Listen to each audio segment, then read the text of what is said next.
ഉമ്മ ഇങ്ങനെ ഈ തള്ളന്റെ മോളല്ലേ, ഈ തള്ളന്റെ തന്നെ വളർത്തു ദോഷം, ഈ തള്ള എങ്ങനെയല്ലേ, ഞാൻ എങ്ങനെയാ നിങ്ങൾക്ക് അറിയോ? എന്റെ എന്തെങ്കിലും നിങ്ങൾ കണ്ടിക്കണോ? കുറെ ആൾക്കാർ പറഞ്ഞു തള്ളന്റെ തന്നെ മോള്, തള്ളന്റെ ദോഷം, തള്ള അങ്ങനെ ആയിട്ടാ, തള്ള എങ്ങനെ ആയിട്ടാണ്.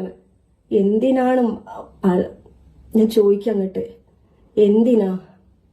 എനിക്കതന്നെ ചോദിക്കാനുള്ള, എന്തിനാണ് ഇവരെ ഇങ്ങനെ ആളുകള് വളർത്തുദോഷാണെന്നൊക്കെ പറഞ്ഞിട്ട് ഇങ്ങനെ കമന്റ് ഇടുന്നത്? എനിക്ക് തീരെ അങ്ങോട്ട് കത്തിയില്ല.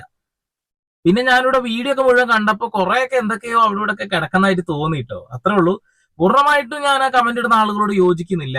കാരണം എന്താ വെച്ചിട്ടുണ്ടെങ്കിൽ, നമ്മളെ മക്കളെ വളർത്തി വലുതാക്കുമ്പോ അവര് എല്ലാ കാര്യങ്ങളും നമ്മളോട് പറയണമെന്ന് നിർബന്ധമൊന്നുമില്ല. അതേപോലെ തന്നെ യഥാർത്ഥ സ്വഭാവമാണ് അവർ കാണിക്കുന്നത് എന്ന് ഇങ്ങനെ പൂർണ്ണമായിട്ടൊന്നും മനസ്സിലാക്കാനൊന്നും കഴിയില്ല. അതൊക്കെ അത്രേ ഉള്ളൂ.